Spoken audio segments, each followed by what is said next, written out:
தொடர்ந்து எக்ஸ்பிரஸ் 8 தொகுப்புகளை பார்க்கலாம். கடலூர் மாவட்டம் குறிஞ்சிப்பாடியில் ஒரே நேரத்தில் 15 சத்து மாத்திரைகளை உட்கொண்ட தனியார் பள்ளி மாணவர் உடல்நலம் பாதிக்கப்பட்டு மருத்துவமனையில் அனுமதிக்கப்பட்டுள்ளார். குறிஞ்சிப்பாடியில் உள்ள தனியார் பள்ளியில் படிக்கும் மாணவர்களுக்கு கடந்த வாரம் வியாழக்கிழமை அன்று சத்து மாத்திரைகள் வழங்கப்பட்டன. இந்த மாத்திரையை உட்கொள்ளாத மாணவர்கள் அவற்றை தண்ணீர் குடிக்கும் இடத்தில் வைத்து விட்டு சென்றனர். இந்நிலையில் அதிக மாத்திரைகளை சாப்பிட்டால் சத்து கிடைக்கும் என்று எண்ணிய 8ஆம் வகுப்பு மாணவர் ஒருவர் 15 மாத்திரைகளை எடுத்து விழுங்கினார். இதனால் அவருக்கு வயிற்றுப்போக்கு ஏற்பட்டதை அடுத்து கடலூர் அரசு மருத்துவமனையில் அனுமதிக்கப்பட்டுள்ளார். நாமக்கல் மாவட்டம் பள்ளிப்பாளையத்தில் உள்ள 250க்கும் மேற்பட்ட வீடுகளின் போர்களில் சாய தண்ணீர் கலந்தது மக்களிடையே அச்சத்தை ஏற்படுத்தியுள்ளது.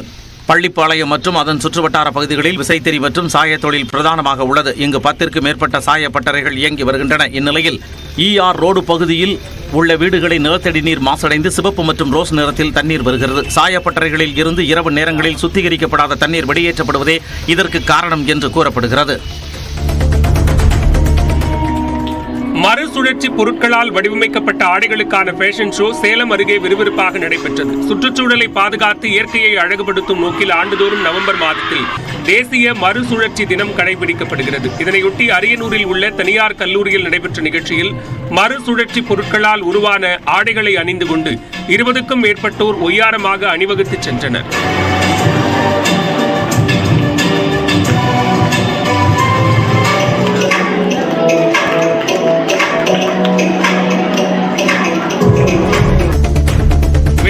நிறுவனத்திற்கு டங்ஸ்டன் கனிம சுரங்கம் அமைக்க அனுமதிக்க கூடாது என்று மதுரை மாவட்ட ஆட்சியர் அலுவலகத்தில் நடைபெற்ற குறைதீர் கூட்டத்தில் விவசாயிகள் வலியுறுத்தினர். தமிழ்நாட்டின் முதல் பல்லுயிர் தலமான அரிட்டாப்பட்டியில் 5000 ஏக்கர் பரப்பில் டங்ஸ்டன் கனிம சுரங்கம் அமைக்க வேதாந்தா நிறுவனத்திற்கு மத்திய அரசு ஏலம் விட்டுள்ளது. இதற்கு 10க்கும் மேற்பட்ட கிராம மக்கள் எதிர்ப்பு தெரிவித்து வருகின்றனர். இந்நிலையில் குறைதீர் கூட்டத்திற்கு வந்த விவசாயிகள் கனிம சுரங்கத்தை அனுமதிக்க கூடாது என ஆட்சியரிடம் கோரிக்கை விடுத்தனர். இதற்கு டங்ஸ்டன் கனிம சுரங்க நிறுவனம் அமைப்பதற்கு மத்திய அரசிடமிருந்து மாநில அரசுக்கு எந்த ஒரு விண்ணப்பமும் வரவில்லை என்று ஆட்சியர் சங்கீதா பதிலளித்துள்ளார்.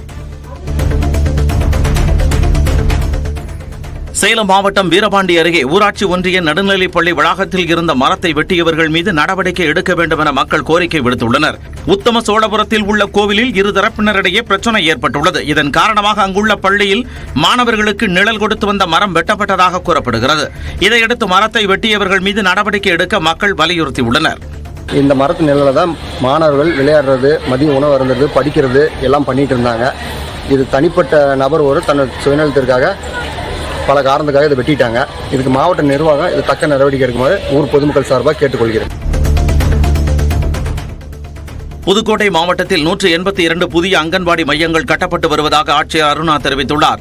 அன்னவாசல் பகுதியில் உள்ள அங்கன்வாடி மையத்தின் மேற்கூரை இடிந்து விழுந்த நிலையில் புதுக்கோட்டை மாவட்ட ஆட்சியர் செய்தியாளர்களுக்கு பேட்டியளித்தார். அப்போது அங்கன்வாடி மையங்களில் அடிப்படை வசதிகள் மேம்படுத்தப்படுவதாகவும் இடிந்துவிடும் நிலையில் உள்ள கட்டடங்கள் குறித்து ஆய்வு செய்யப்படுவதாகவும் கூறினார்.